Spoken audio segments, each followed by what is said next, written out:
안녕하세요. 이번 주도 디지털 찍는 기와입니다. 오늘의 카메라는 후지필름의 DSLR인 S5 프로라는 녀석입니다. 2006년에 나왔고요. 지난번 인스탁스 들어가는 TLR인 민트 TL70 빌려주셨던 고든님께서 빌려주신 카메라입니다. 감사합니다. 후지가 센서랑 내부 프로그램은 만들 수 있겠는데 카메라 바디를 성능 좋게 만들 기술은 없었는지 니콘의 D200 하드웨어를 그대로 갖다 쓴 모델입니다. D200은 필름으로 치면 F100 정도고요. 기계적인 성능이 상당히 뛰어난 중고급기였습니다. 로고, 모델명, 그립의 빨간 표시가 다르고요. 사실 이것도 무슨 숙명의 라이벌처럼 니콘의 F80이라는 필름 카메라 바디 기반으로 코닥이랑 후지가 각각 DSLR을 만든 적도 있고요. 코닥은 때에 따라서 캐논, 니콘 바디 다 쓰다가 2004년에 SLR-C를 마지막으로, 그리고 후지는 이 S5 프로를 끝으로 DSLR을 접습니다. 바디는 니콘이지만 센서는 허니컴 슈퍼 CCD라고 자체 제작한 1200만화소 센서 쓰고요. 그런데 또 니콘의 F마운트 렌즈는 그대로 씁니다. 다양한 렌즈군, 신뢰도 있는 바디 성능은 갖다 쓰되 센서는 우리께 더 낫다, 이런 느낌입니다. 덕분에 저는 렌즈 걱정 없이 써서 좋았어요. 이런 후지의 DSLR 시리즈는 S1 프로부터 S5 프로까지 계속해서 발매가 됐었는데, 이 시리즈가 명맥을 이을 수 있었던 이유가 바로 허니컴 센서에서 오는 당시 기준 아주 넓은 DR과 매니아층이 가득했던 고유의 색감입니다. 뒤에서 봐도 로고만 다르고 나머지는 똑같이 생겼습니다.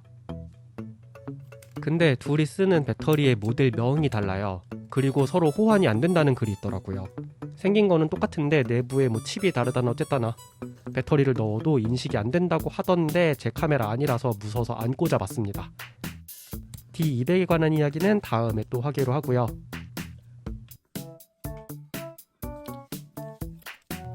오늘의 주인공은 5%니까 5% 가지고 놀겠습니다.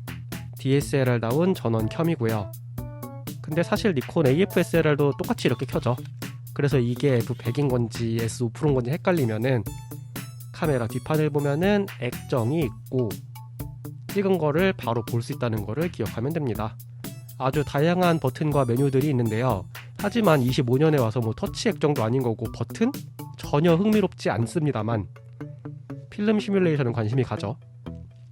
후지의 필름 시뮬레이션은 이때 이미 시작했어요. 지금처럼 대놓고 아스티아, 벨비아 이런 건 아니지만 스탠다드 F1, F1A, F1B, F1C, F2까지 6가지 시뮬레이션에 미세 조정까지 할 수 있고요. 컬러, 톤, 샤프니스 설정이 있는데 일단은 크게 손대지 않겠습니다. 디지털 카메라에만 있는 메뉴들 왼쪽에 생겼는데, 일단 이미지 퀄리티를 조절을 한다거나 이미지 크기가 줄어들수록 더 많이 찍을 수 있죠. 아니면 화이트 밸런스를 바꾼다거나,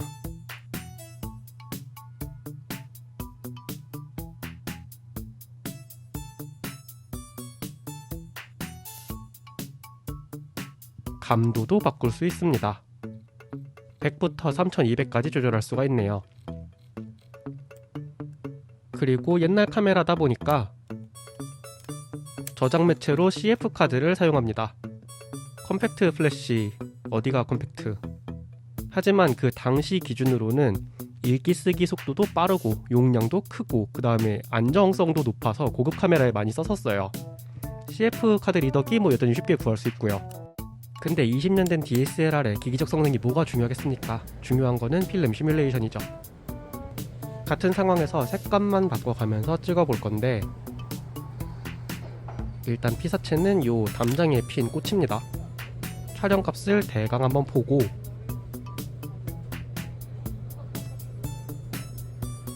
노출 모드를 완전 수동으로 바꾼 다음에 아까랑 비슷한 상태로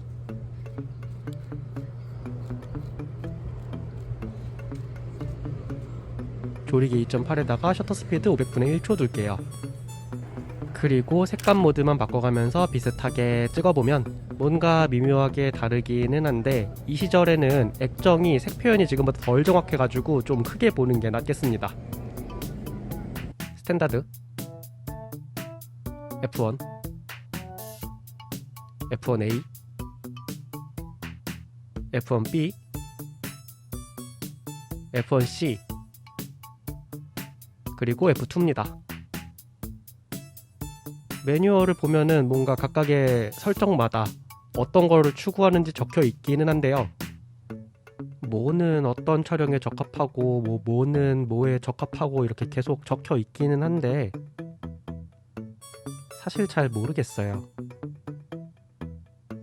그냥 조금씩 달라진다는 것은 알겠습니다.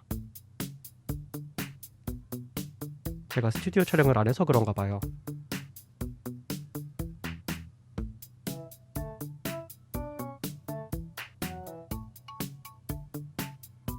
어쨌건 저는 가장 색감이 강렬한 모드인 F2 색감이 가장 마음에 들더라고요.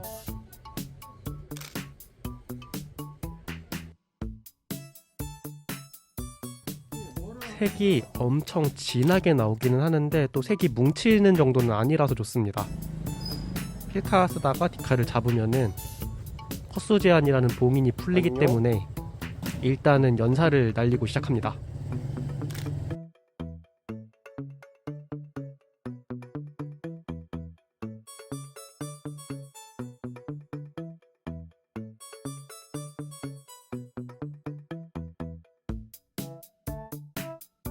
색이 참 제 취향이네요.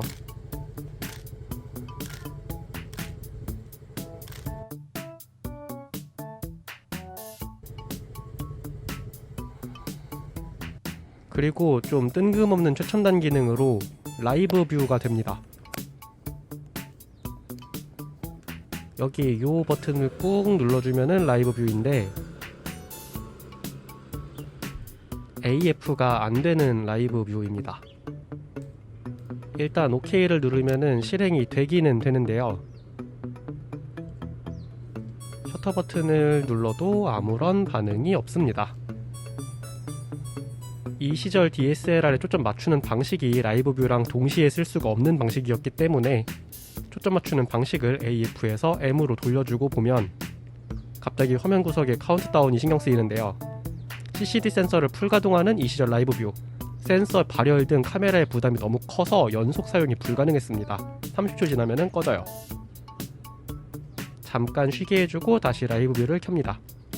BW, 컬러 뭐냐면은 BW로 라이브 뷰를 시작하면은 정말로 라이브 뷰가 흑백으로 보입니다. 화면에 보이는 마이너스 플러스는 라이브 뷰 밝기고요. 잘 보이도록 조금 어둡게 해주고, 내가 지금 초점을 잡을 때 화면이 흑백인 게 잘 보이냐 컬러인 게 잘 보이냐 그때그때 상황 맞춰서 설정해 주시면 될 것 같습니다. 렌즈 초점링을 수동으로 돌려서 초점을 바꿀 수가 있고요. 30초 카운트다운 끝났습니다. 이번에는 컬러로 켜볼게요. 그래서 이번에는 색이 제대로 보입니다. 초점을 잡았으면 찍으면 되는데 안 찍혀요. 결정 버튼을 눌러서 라이브 뷰를 끄고 찍어야 됩니다. 색감이 참 곱다는 말이 어울리는 S5 프로의 무보정 JPG 사진들을 보여드리면서 마칠게요. 이번 주에도 영상 봐주셔서 감사합니다.